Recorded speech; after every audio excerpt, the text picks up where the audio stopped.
Hello everyone, my name is Jen and welcome to the Book Refuge and welcome to this week's reading wrap up. We are on week 12 of 2021 and boy do I have some ups and downs to talk with you about. This week was Kindle Clear Out, which was so much fun. I'm so excited to talk about everything that I read during that. And then there's also some, like I said, some other ups and downs. But first off, I want to welcome back and welcome to the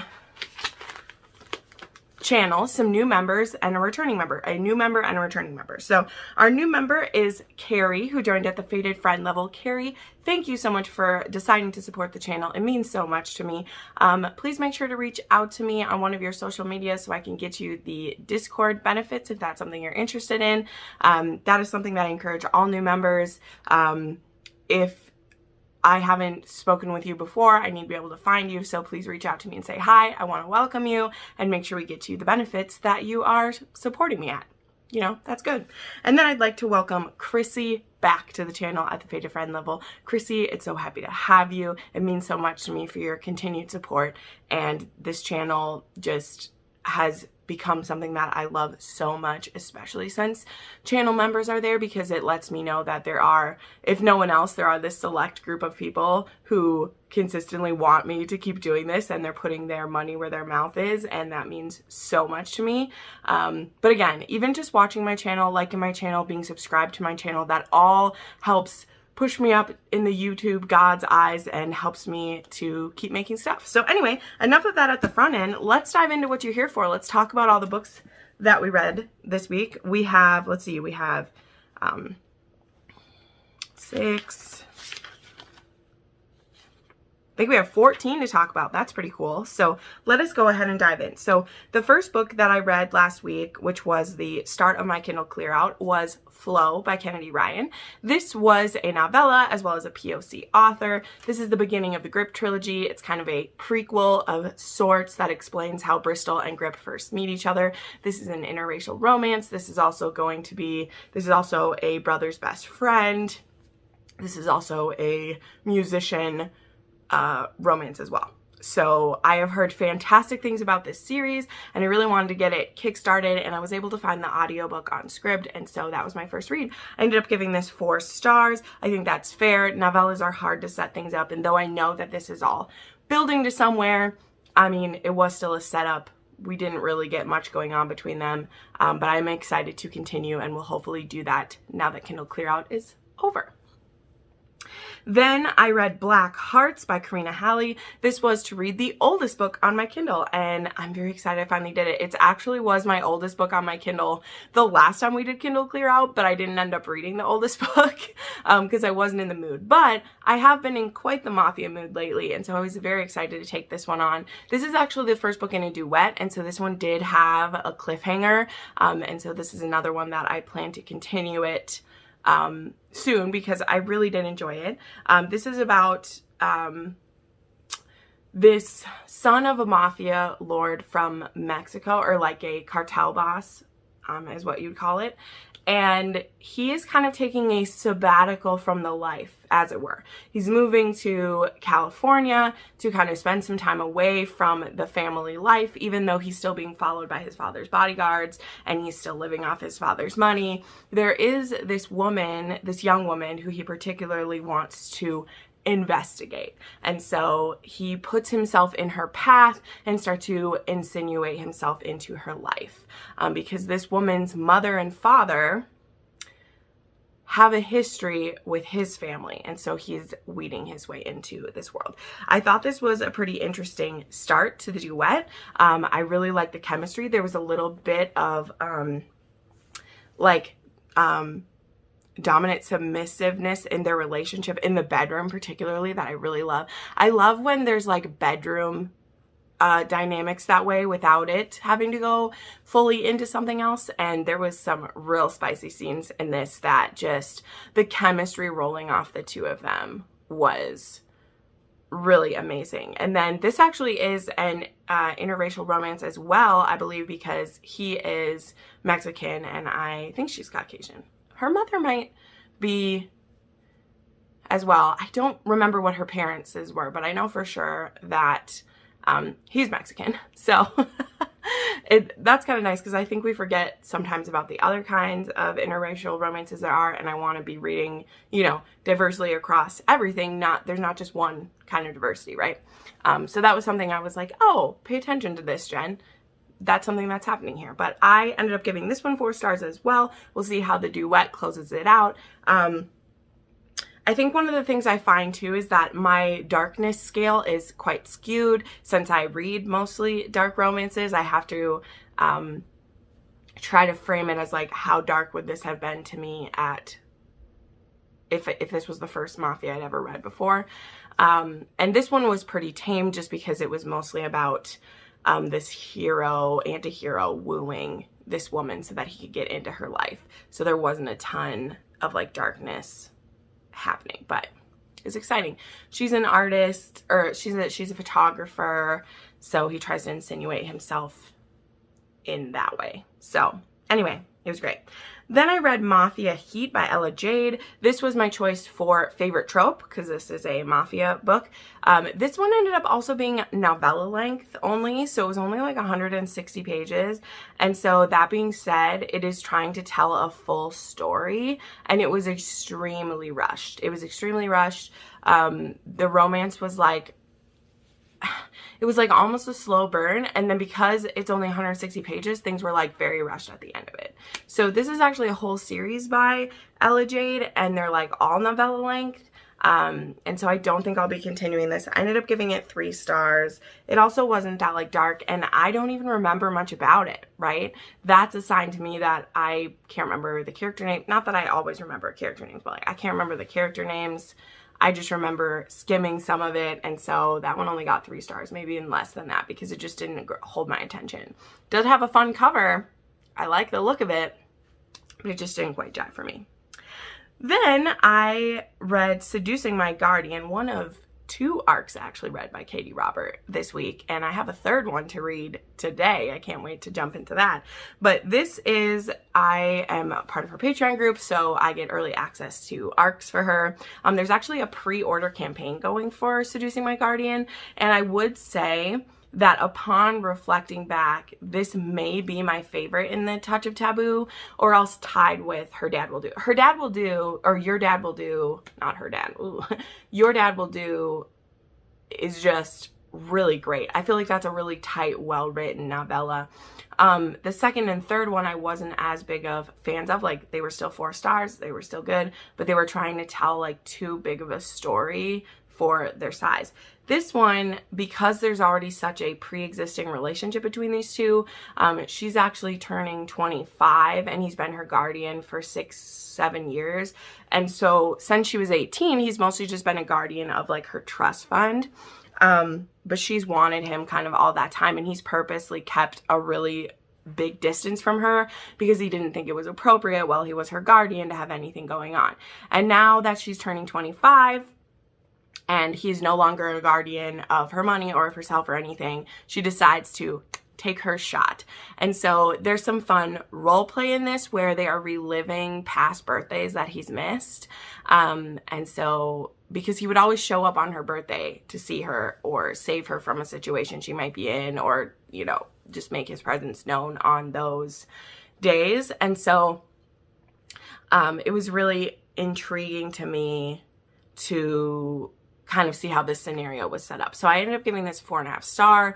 Like I said, it's probably tied with Your Dad Will Do as being my favorite in this series because it really worked. The pre-existing relationship was already there, so I didn't feel like we were lacking any of that. There was already sexual chemistry built up. There was already scenarios where they'd imagined being together before. So this was like all systems go. Let's do the things we've been dreaming about. And it really worked as a novella for me more so than some of the other ones did. Then I read Twisted Cravings by Cora Reilly. This was a little bit of a break. Well, so was Seducing My Guardian. Was a little bit of break from the readathon, and so was Twisted Cravings, because on my bingo board I didn't have like newest release on there, but I kind of paused everything to read this. This is about the last Falcone brother. As always, my Mafia books are stacked right there. Because I love my Cora Reilly Mafia books. This was about Adamo, the youngest Falcone brother, and there was a couple things that I loved about this. I definitely like this book more than the previous book in the series. The thing about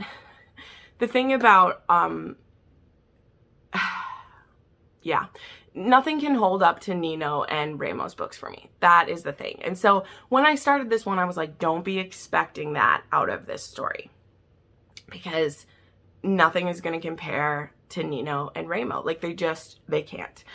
So the things that I liked about this book, this one is starting like a couple years after Twisted Hearts, I think. But it also skipped all the time that Adamo spent with another mafia, because that was something that was happening in Twisted Hearts, is that Adamo had been getting into a lot of trouble. He had been into drugs. He was really like tanking his life. He had went through some hard things after he was tortured by the Familia. Was he tortured by the Familia or the Outfit? He was tortured by the Outfit. Yeah. I get the Mafia things messed up, but after he'd been tortured by Dante, you know, for what happened to Serafina, he has a lot of baggage, but I thought that's what we were going to be working through. And we actually were focused on our heroine, who I don't want to like spoil that about her. So I'm going to put a spoiler tag under this in just a second, and you'll be able to like skip to that. But because I think who our heroine is, although you'll find her name, this book really was about the heroine. And I liked the heroine. She was feisty and brave and definitely was a good match for Adamo. But I didn't want a story about a heroine, because we had all of these things set up about Adamo. We've been seeing him over the past like 10 years of books. And I just didn't like that this story didn't focus on him, because we'd seen all these parts of his life and it was time for me to get to watch him work through them. But the point we're coming into it, he's already like worked through a lot of them. And so I was disappointed in that. So now I'm going to put up the spoiler tag and I'm going to tell you specifically some things. So our heroine, her name is Dinara. She is actually the daughter of the Bratva. And we find out pretty early on that the reason she showed up at these illegal street racings is that she's trying to get close to Ramo, because she wants to ask him some questions. She knows who Ramo is. She has vague recollections of him. She knows that some stuff went down, but she doesn't remember them because she's blocked it out. And so Adamo is really like skeptical why she wants to talk to Ramo. And so he asks Ramo like, hey, do you want to talk to her? And Ramo is like, yes. When she asks to see me, I will meet with her face to face. And so it's this weird setup where we're like, what kind of history does he have with her? How old is this woman? Does he have sexual history with her? That would be weird. You know, Ramo doesn't have feelings for anyone but Serafina. What's going on?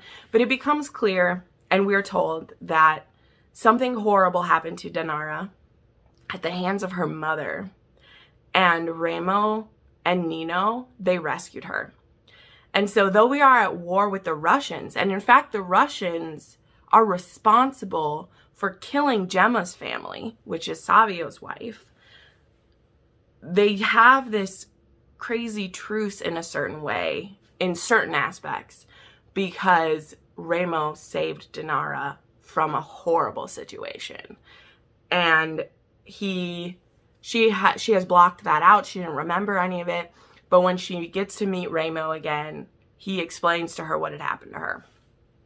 And then she starts remembering everything. And Ramo, the twisted, beautiful, brilliant, secretly compassionate man that he is, which most people wouldn't see it that way, but I do. Maybe compassion is the wrong word, but he has saved Dinara's revenge for her, knowing that someday she would want it. And to the point where he actually kept that revenge from her father, who wanted to get vengeance in her name, and saved it for her until she was old enough and strong enough and knew what she was getting, because he knew that she would need to work through it someday, right? So in the same way that in previous, like, there's something that Ramo and Nino had saved until they were ready for it, they do the same for her. And Adamo gets pulled into helping with that. So, this really became about Dinara dealing with her issues. But even in that being said, we dealt with our vengeance, but we didn't deal with any of the emotional stuff. And that was a huge miss for me, because some of my favorite writing by Cora was dealing with the emotional stuff in Twisted Emotions and Twisted Pride.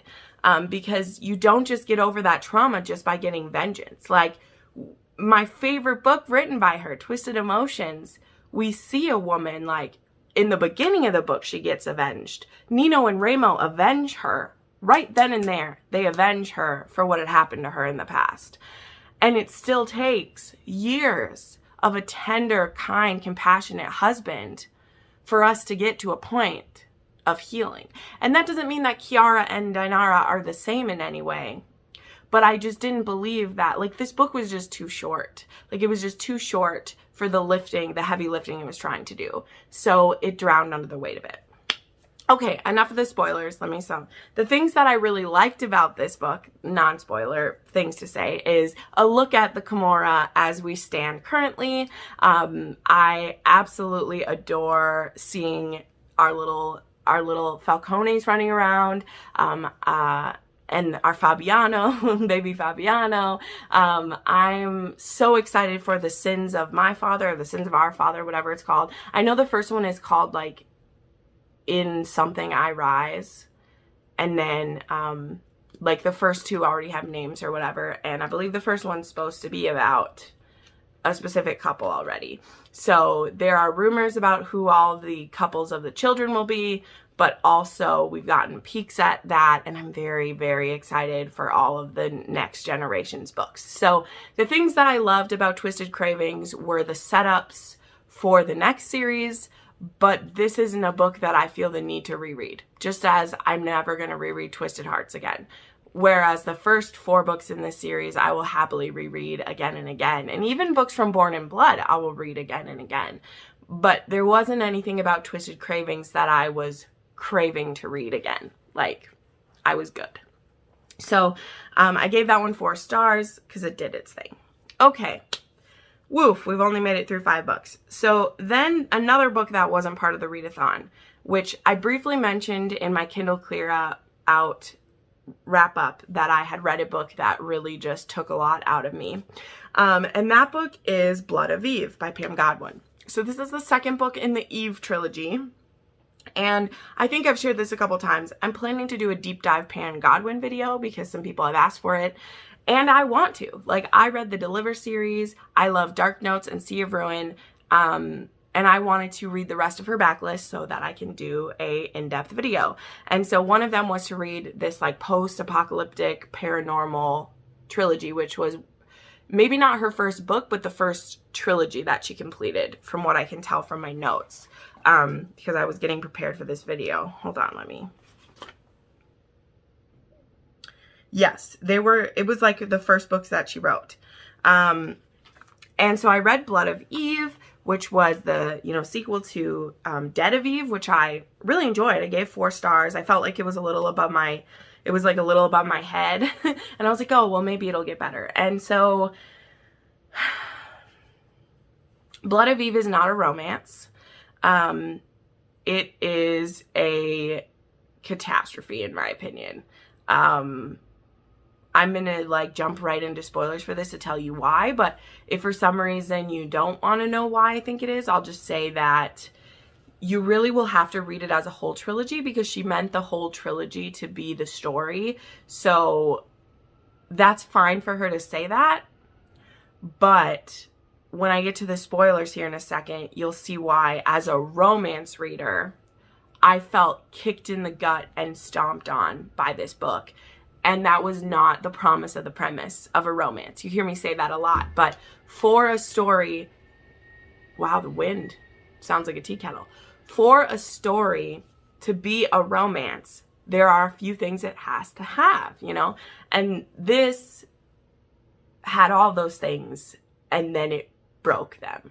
Okay? So now we're going to get to spoilers. I'm going to try to keep this quick, because I have other books to rant about, and we've only gotten through 5 of them, so... Oh my gosh. But, alright, so the first book in this series is 450 pages. I liked it. The reason I liked it, and I've said this last week in the wrap-up, is that this is a reverse harem. The first 2 books in the series are a reverse harem. And I'm not a huge fan of those, but the scenario of this is that Eve is one of the last women on Earth. As far as we know in the beginning, she is the last woman on Earth. We end up, you know, she's only in a small part of the world, obviously. And so it makes sense that she wouldn't just have one partner, that there would be others. And so she has this harem of 3 men around her that are all like a certain like personality and part of her. And they're called her 3 guardians. And there actually is a prophecy that there will be 3 guardians. So one of the men in this like poly relationship is like, it makes sense that you'd have more than one partner. Like no man in this current world, like if he has a woman, is he going to be monogamous with? Because that's just not how it's going to work from now on, because there's so few women. So there's this real logical approach to it, as well as it's very romantic. Like it is. Each one of the men has a different aspect they bring into it. But there is this prophecy that Eve is going to die in childbirth. And the thing is, again, as a romance reader, I was 100% confident that she wasn't going to die in childbirth. Okay? I was 100% confident because this is a romance. But I also knew that the 3rd book is about her daughter. But I assumed it would be because we were changing POVs to her daughter. Not that Eve was going to die in childbirth at the end of this book. Because the whole series, which it's 1,200 pages of story, guys. There's 450 pages in the first book, and there's 670 pages in the second book. And it is all in Eve's POV. So we spend 1,100 pages of story of Eve usurping the prophecy and being okay, and she finds ways around it. And then it ends up happening that because the IUD she has in gets like out at one point, and so she ends up getting pregnant as prophesied, and so her 3 men are terrified, and they end up building this, like the men actually end up having, like this goes from being like an MFM to being like MMMF, like things start building with their sexual relationship, and it's really actually so beautiful. Like Pam is able to, like those dynamics and how they work, like it was so beautiful.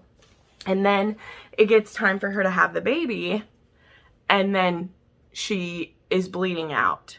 Which, number one, I'll tell you guys, I think I've shared this, like loss of anything to do with pregnancy and like loss is like a huge trigger for me. And the thing is, in dark romance, I'm usually looking for like other triggers, you know, to tell my audience about, not that a woman is gonna bleed to death. And then even when she like died, and the next POV was from, like the POV in this book, the last couple chapters switch between the 3 men, I was sure that because this is paranormal, that she wasn't really dead. And so when the book ended and Eve has died in childbirth to birth Dawn, because that's the name of her daughter is Dawn. So the last book is called Dawn of Eve, like literally Dawn, who is of Eve. I felt so betrayed and heartbroken and just devastated.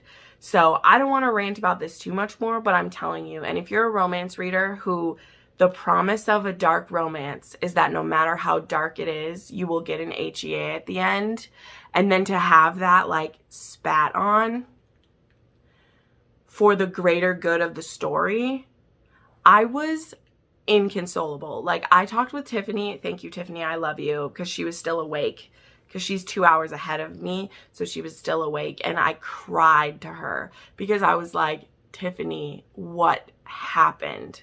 What happened? So if I didn't love Pam Godwin, I would never touch something she wrote again.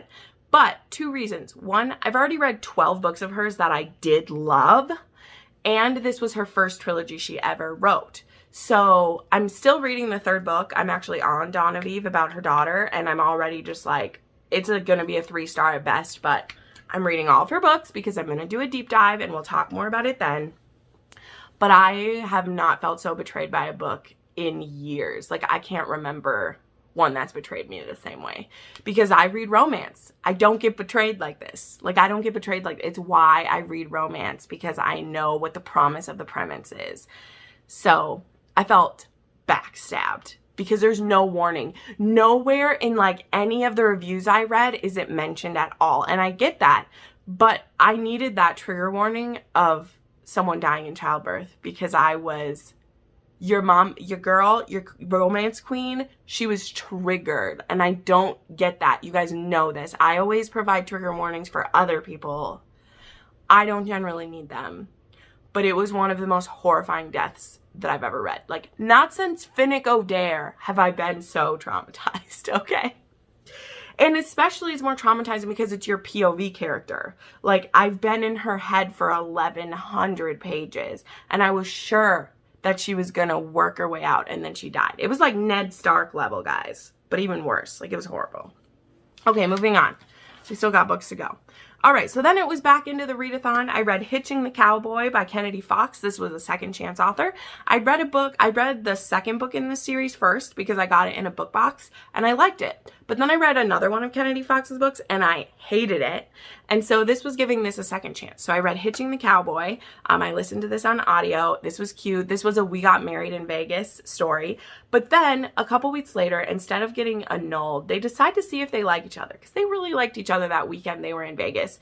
And so she comes to visit his family in Texas on his ranch, and they really hit it off. But she has some pretty picky parents, and she's actually kind of running away from a couple of things. So they're in kind of an interesting situation when they get back together.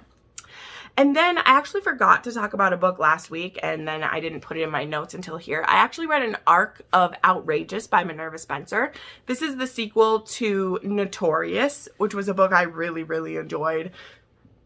It's a trade paperback. It's a trade paperback historical romance, and I just love the cover. Like, it's beautiful. I mean, this one is about the younger stepsister and best friend to our heroine and hero from the first book. And at the end of that book, she'd actually kidnapped the villain.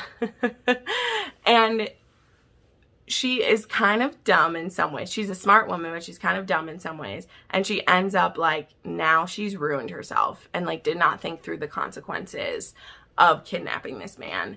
And so what turns out is her having kidnapped someone is going to turn into her having to marry him. And so I ended up giving this one 3 stars, though, because it started out so well and it was doing so good. Like, it was doing so many things for me. And, like, here's the thing, though. I'm probably still going to buy a physical copy of this book because it's beautiful, and I did love the first one, and I loved 80% of this book. But then it started to drag on, and then they fell into the third act trap that I just hate so much. Like, it's my least favorite third act trap to happen. And so for them to, and for a book that was just bucking all conventions, I was a little disappointed that I just fell into it. So I wouldn't completely deter people from reading this book. Like, I may still put it on some recommendation lists even, because it was unique in a lot of ways, and it was like forced proximity, and it was outrageous. Like, they are on a crazy adventure to Gretna Green. It's first like her just getting him out of town so that he doesn't mess up her brother's life. But then it turns into, he's like, when he gets control, he's like, nope, now we got to go to Gretna Green because you have to marry me after what you've done. This was also an age gap because she's 19 and he's 36, which I liked because it was actually, like, brought up a little bit, because sometimes in historicals, they're usually age gaps, but it, like, doesn't get brought up because of the time period. And this one was really clear because he has a lot of damage, and we get to find out more, like, why he was such an asshole to her stepbrother and sister-in-law.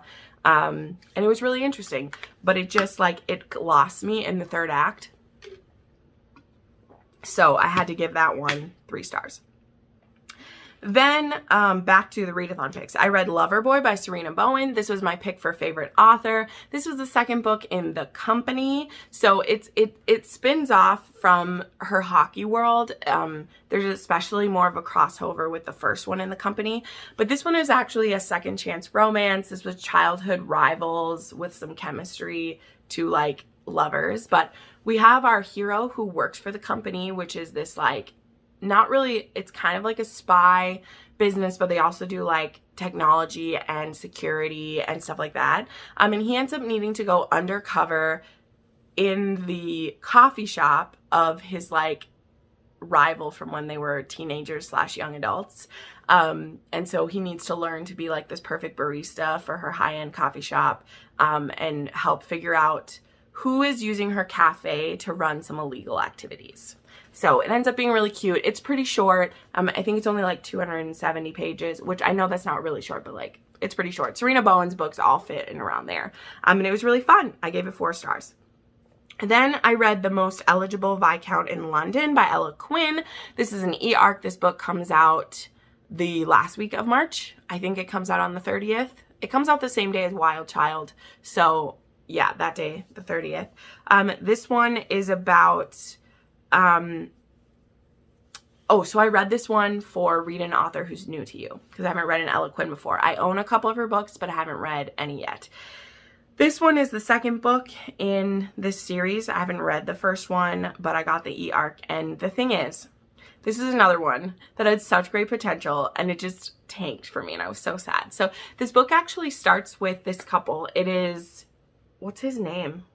Gavin and Georgie. There we go. Her name is Georgie and Gavin, and they've been courting for a while. And this book actually starts with him proposing to her, and she's very excited for him to propose to her. But when she asks if he loves her, he, you know, he kind of pulls like a Derek from the Swan Princess and is like, I don't have to love you. Like, we'll be great together. And so he's fucked up. Boy fucked up. So she refuses him because she doesn't need to marry him. And honestly, like, he doesn't need to marry her. Like, this was honestly like a nice courting, but he doesn't believe in love. He's scared of love, and it's one of those. But I was into it because I liked that we started with the third act conflict. Like, we started with him asking and her saying no, and then the rest of the book is about her family and his family getting involved to try to get them together. So he ends up coming to stay at actually her aunt's estate, which is right next to her home, so that he can try to woo her. And so her family is like willing to let him keep trying because they like him, but they're also trying to get him to admit that he loves her, because everyone can tell he likes her.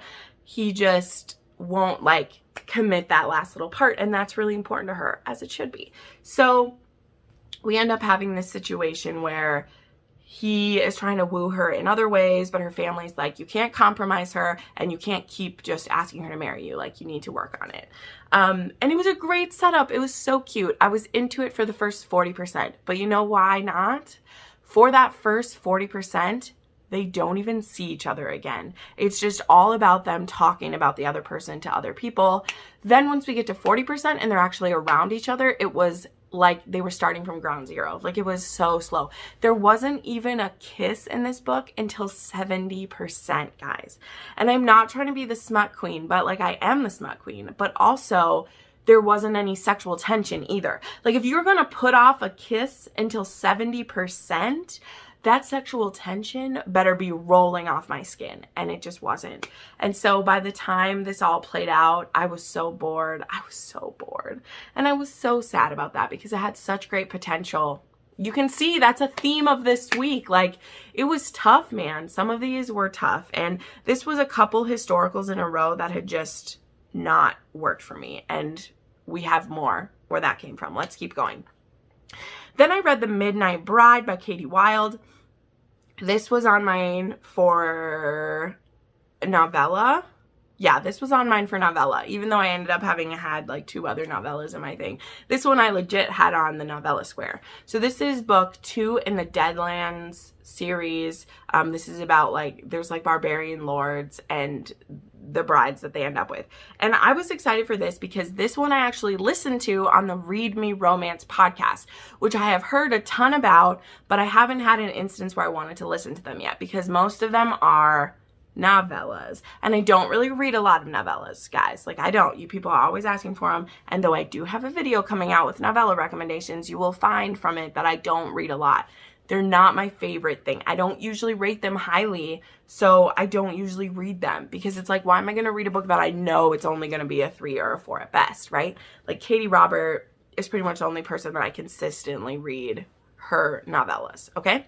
But anyway, this one was on Read Me Romance podcast, and so I decided, I was like, well, let's do it. Let's see. And this was great. So this is about this kind of like amazing race type situation where there is this competition going on. And there's this guy named Strax, and he's trying to stop this woman from completing it. But he also has a huge thing for her. He thinks she is amazing and powerful and strong, but he also needs to stop her from winning. So they have this kind of antagonistic relationship, which I'm not going to tell you why, because it's a reveal, like, why he's been kind of, like, mean to her, because he's been basically negging her, like, saying she's never good enough at things or whatever, but there is a specific reason why, and it is the most romantic thing I've ever heard. So I won't ruin that for you. This is really short, but the premise of this, why it's called A Midnight Bride, is that at the beginning of this book, we're starting with, like, they've been in this race for a while, and he's been following just behind her, and we know that he's already obsessed about her. Like, he goes to sleep every night touching himself, thinking of her, and he wakes up every morning with a heart on thinking about her. He's obsessed with her. But he comes across this where it's known that, like, she was kidnapped. So she gets kidnapped and is going to be sold as a slave. And so he actually goes and rescues her, but the only way to rescue her is to, like, marry her to supersede the power of the person who owns her. Like, I know that's confusing. There's magical reasons why, but basically the only ownership that would supersede the ownership of the slave owner would be if he marries her, and then he becomes her master. And that's not as misogynistic as you think, because the way that it plays out, it's very clear that he's like, I'm not here to be in charge of you. Like, I just want what's best for you. And if that means that I have to marry you, well, then throw me on my sword. Okay. So this was really beautiful. And I will say that the audiobook, you know, listening to it on Read Me, I wasn't a huge fan of the narrators. I had to turn the speed up pretty high to be able to handle it. But it went by super quick, and the story was really cute. And I'm actually going to read the next one, which is about the hero's brother. I'm going to read that in April, because I just want to keep reading these. They're fun. Then I read White Whiskey Bargain by Jodie Slaughter. This book is Jodie's first book, and I read this one as a POC author as well. I read two POC, well, I actually read more than two, but I had two POC authors on my board. And this one was one that I had tried to read before, and I was bored. And so this time I gave it a second chance. This is an interracial romance. This is about the world of illegal moonshine, and these two families are trying to fight against a third family. And so to do that, they end up doing an arranged marriage. So we have Javier, and I forgot what the heroine's name is. Wow, it just went right out of my head.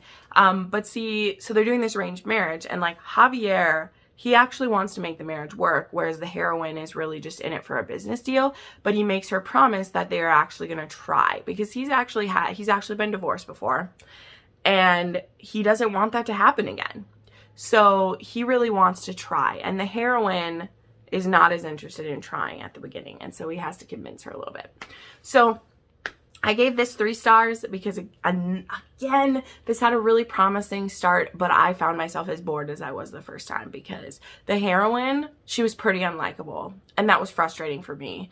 She just was not getting it through her head that Javier liked her, and was so, like, stubborn about stuff. And she actually had the gall to ask him, because, like, when they're negotiating their marriage, she's like, I don't want you to sleep with anyone else but me, like, during the time that we're married, because she's not planning for them to stay married. And he's like, okay, as long as it's mutual. And she's like, well, no, because I know how to be discreet, so I can have sex with other people. And I was like, bitch, you did not just say that to him. Like, I was pissed at her. Pissed that she's like, you don't know how to be discreet, so you can't fuck around. Get used to your hand, but I can go get fucked whenever I want. So that didn't start me out on a good track with her, and honestly, she didn't get that much better for me. I'm just being honest. So I gave that 3 stars. Then another historical that just took the wind out of my sails. I read Lady Pirate by Lynsay Sands. This was a buddy read with my friend Justin. We were trying again because we tried to read a Joanna Lynsay, and I just couldn't finish the book. This book, again, had great promise. This was pretty funny. This is about Valerie, who's been masquerading as a man and being the pirate of her ship.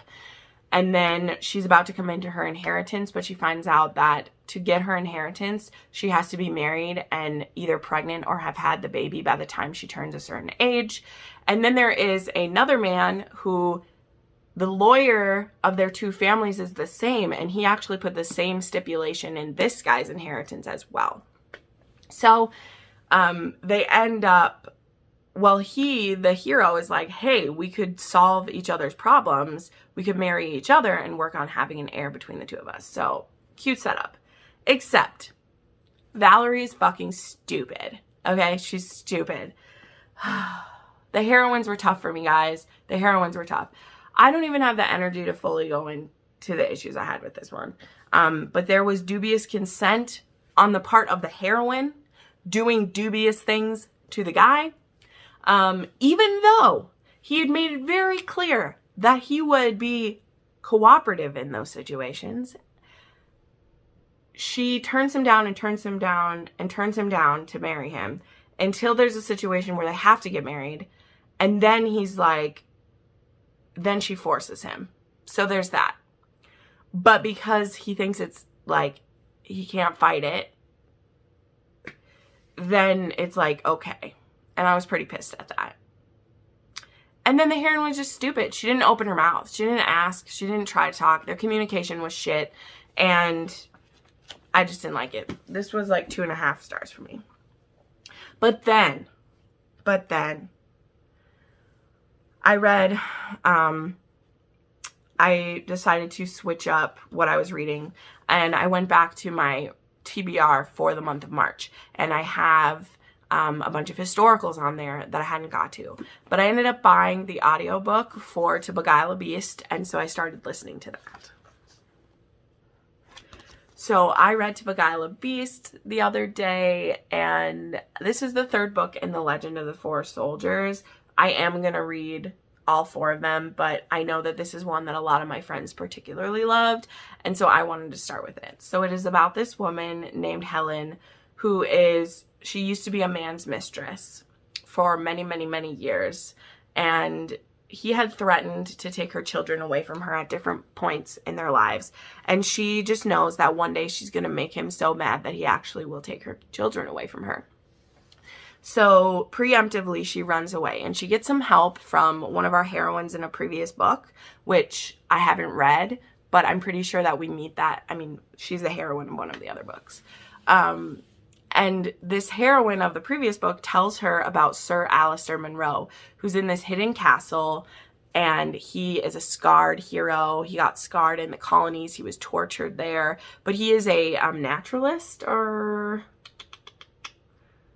I can't remember fully what he is, but he like does a lot of cool stuff with nature and everything. And he doesn't want to have a housekeeper, but she kind of forces her way in, and she knows that this is her only chance. So she kind of forces her way in and insinuates her into his life. But the man that she ran away from, who's the father of her children and was her, she was his mistress, he does not want to let her go. And so he's going to try to get her back. And so the drama was just built really well, and nothing felt forced or pushed. Like, this story just flowed really well. The pacing was great. The chemistry and the sexual scenes between the two of them were so good. Like, it was so great. After reading so many books in a row that just weren't working for me, that were 3s and 4s, this book was everything that I wanted. I absolutely adored it. This was actually our buddy read this month as well. There's some notes in the Discord, and I saw a lot of people giving it like 4s or 5s, and people really liked it. And I'm really glad that you guys voted on this one, because this was everything. Like, it was great. So yeah, I gave this 5 stars, and I can't wait to read more of the series because this was awesome. And then the last book, which I just finished last night and reviewed it, was Neon Gods, which I didn't get by being a Patreon of Katie Robert. I actually got through NetGalley, and I think it's an auto-approved book. I'm not sure. Pretty much all my friends who requested it got it, and I'm going to highly recommend Neon Gods, guys. Like, I don't even know how to talk about it. So this is a Hades and Persephone retelling, and it's a different Hades than the Wicked Villain series, but it is still connected to it, because the way that characters work in Neon Gods is that there is the 13 gods of the pantheon, but it's an inherited title. So some people, you can take the position by killing someone to get it. Some it's passed down from father to son. But it isn't a thing where like they're not immortal. They're not all knowing or all creative. They are just, it's like it's a role that you can like inherit. And so at the beginning of this book, we have Persephone, of course, and she's the daughter of Demeter. And in this series, Demeter has like 4 daughters. And Persephone is very excited. She is 3 months away from coming into her inheritance, and she'll be able to leave the upper city and go off into the world and like make her dreams come true.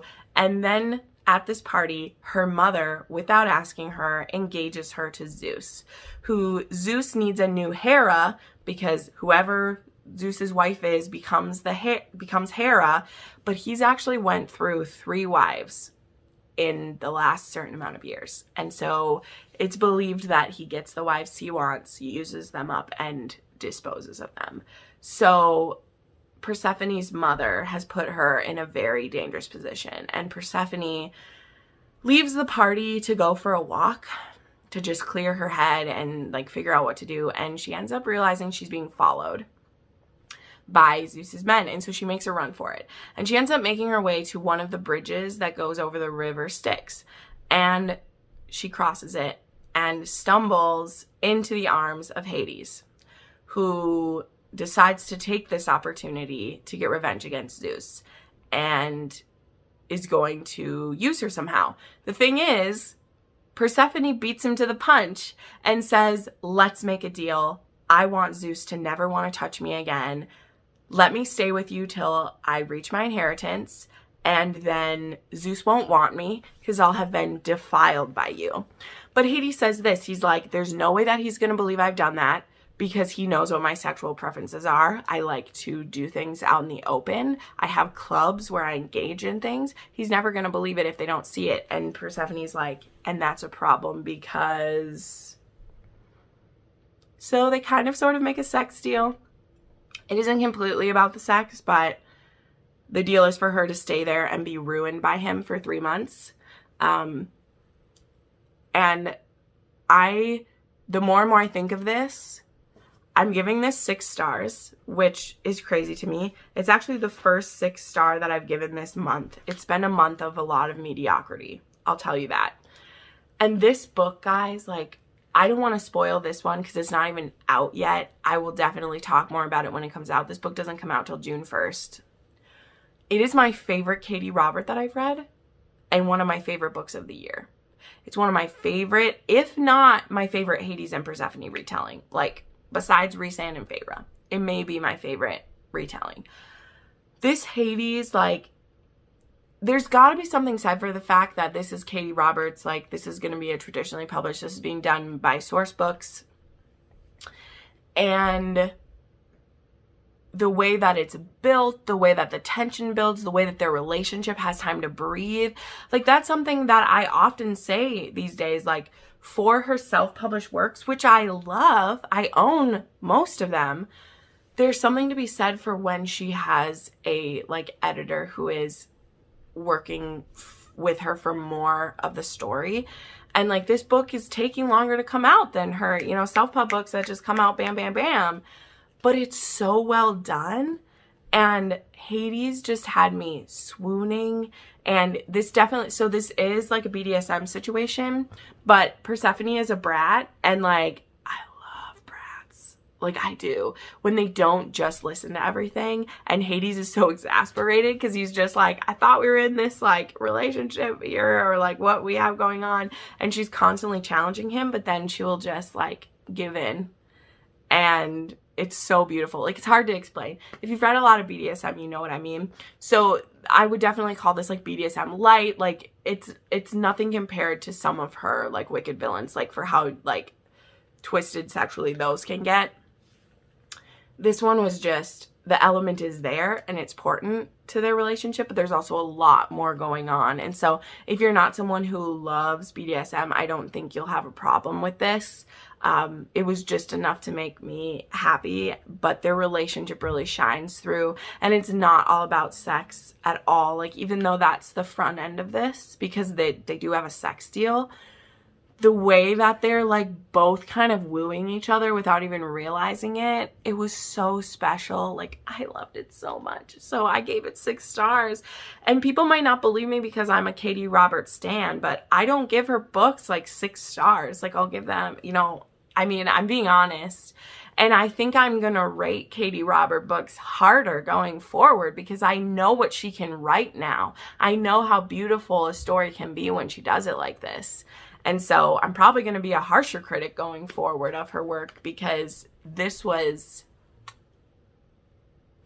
All right, I've talked quite enough. I still need to film so many videos and my throat is already like, bitch, what are you doing to me? So thank you to the new and returning members. It means so much to me that you're here. If you're interested in channel memberships, make sure you check out the link in the description. It's there all the time. And yeah, I'll see you in the next video. Bye.